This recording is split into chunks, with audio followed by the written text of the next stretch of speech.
All right, Worst of Nicolas Cage. Let's do this.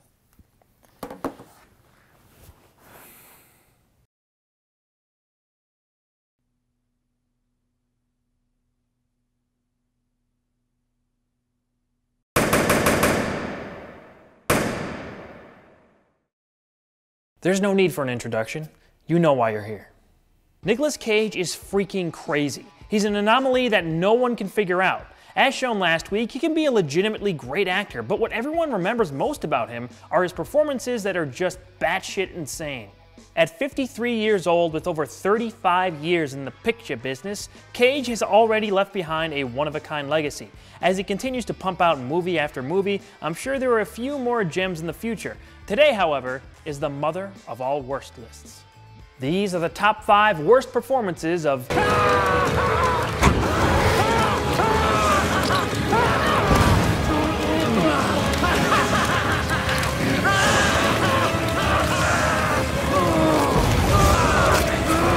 Nicolas Cage. Number 5, Edward Malice in The Wicker Man. I know what you're all waiting for, but I'm not showing it.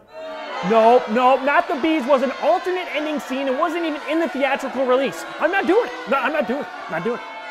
When police officer Edward Malice gets a letter from his ex-fiancée about her daughter going missing, he travels to a secluded island to aid in the search. However, upon arriving, he is greeted with a hostile community of mostly women who obviously do not want him there. Slowly, he discovers disturbing rituals that lead to a large harvest festival. With the girl he's searching for seemingly erased from the island, Edward is pulled deeper and deeper into this unsettling, isolated society. Besides the insanity that happens towards the end of this film, Cage is just sort of bored in this. Yeah, he's just an unpleasant guy to be around. Even before he goes to the island, Malice gives off the impression of being a boring, lame character. Cage looks like he couldn't give less of a crap through most of the movie. What'd you just say?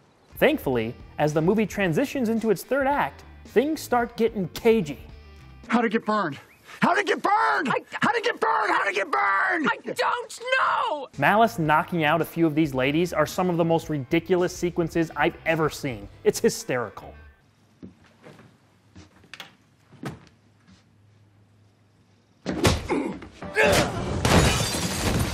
And who could forget this? What's wrong, sister?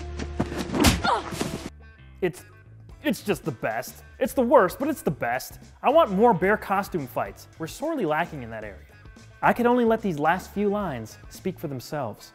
Killing me won't bring back your goddamn honey! Oh, God. Oh, my God. Also, why is James Franco and Jason Ritter at the end of this movie? It's just, why? Why? Look at Franco's smile. I can do a whole top 5 video based on just his weird smiles alone. All right, fine, show it. Oh, no, not the bees! Not the bees!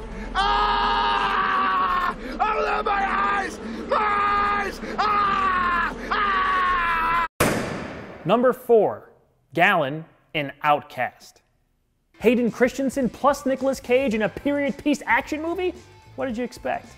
When a Chinese king is murdered by his oldest son, his younger son, who was in line to be king, and his daughter go on the run from their crazed brother. While on the lam, the pair run into a war-weary crusader named Jacob, who reluctantly agrees to help them.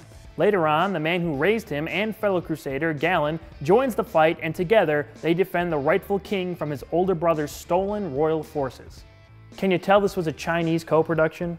Full disclosure here, Cage is barely in this thing. He's front and center on all the promotional material and is billed second, but he's actually only in the movie for what seems like maybe 15 minutes. However, when he is on screen, it sure is a treat. You know, I swore an oath to your father. If you haven't figured it out already, this movie freaking sucks. I did enjoy this scene though.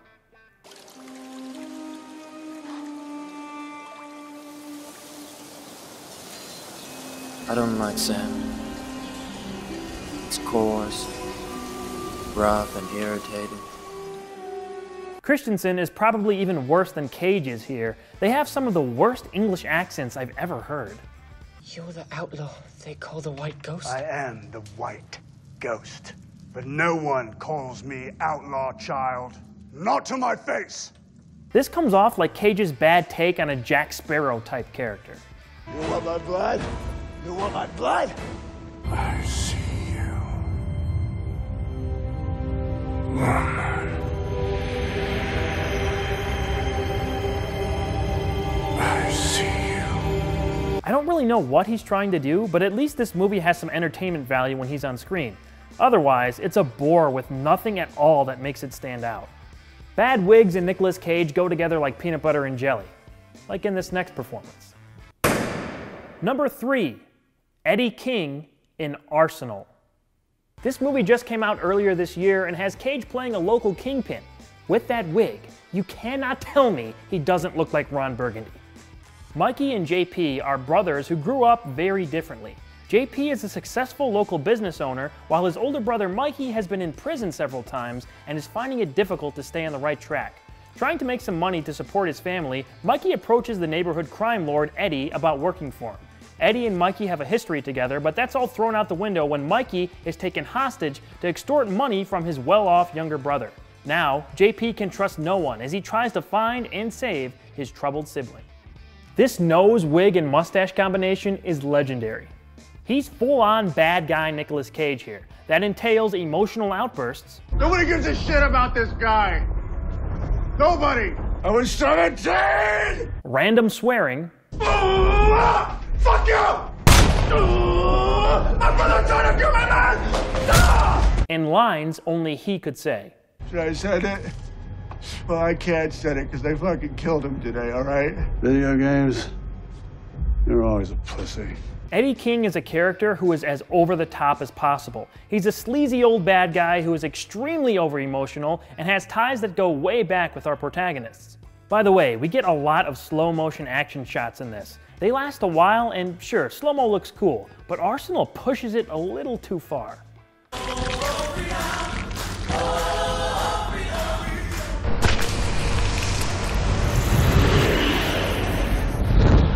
It's now available on streaming, so check it out if you want to see how insane Cage still is after all these years. This character is suspiciously comparable to an earlier role of Cage's. Number 2, Eddie in Deadfall. This is a very similar character to Eddie from Arsenal, and they even have the same name, but this Eddie is a Nicolas Cage classic. Cage's brother, Christopher Coppola, directed this crime thriller about a man named Joe who accidentally kills his father during a sting.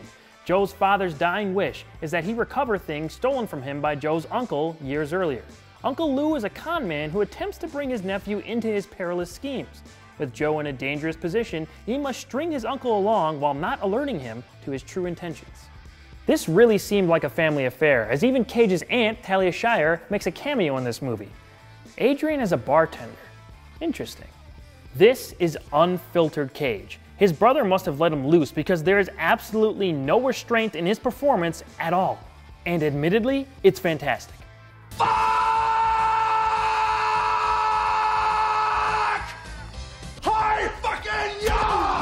Literally, anytime he talks, it's like a fever dream.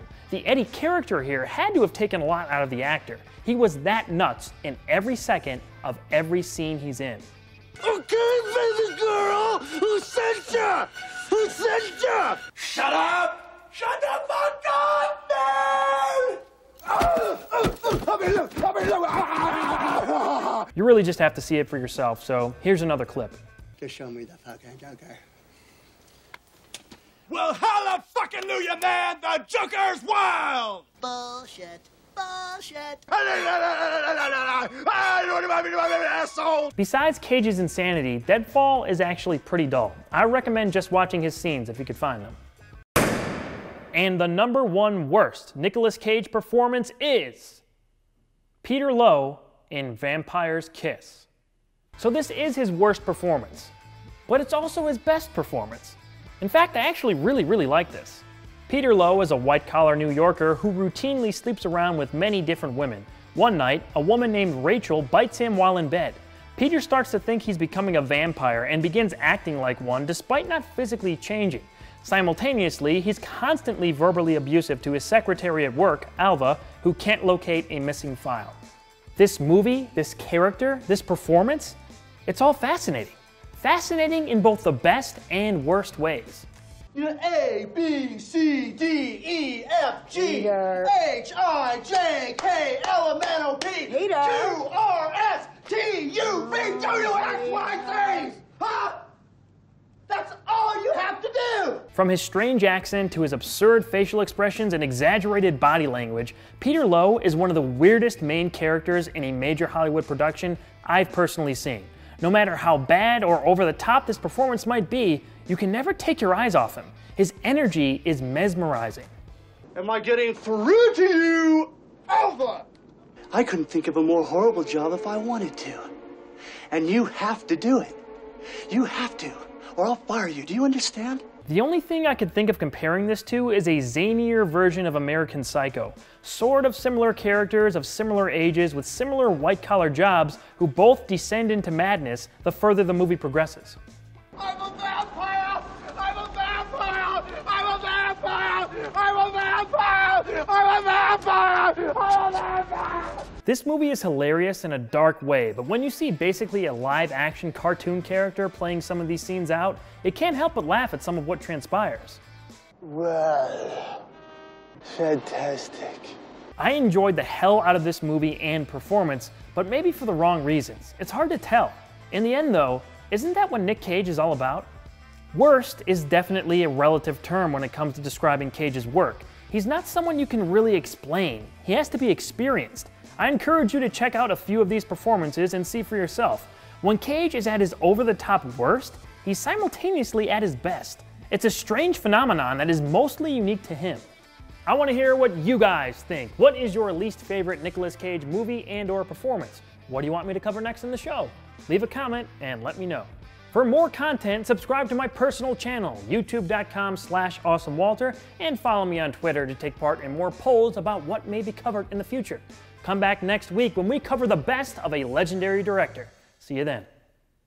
Nicolas Cage. Okay, there's one credit where I'm a singer. Now I'm in Lords of War. It's also in Matchstick Man, who had that dude from Iron Man 2. Honestly, I think I could have been a really great Iron Man. I was almost Superman at one point. But despite all my rage, I'm still Nicolas Cage.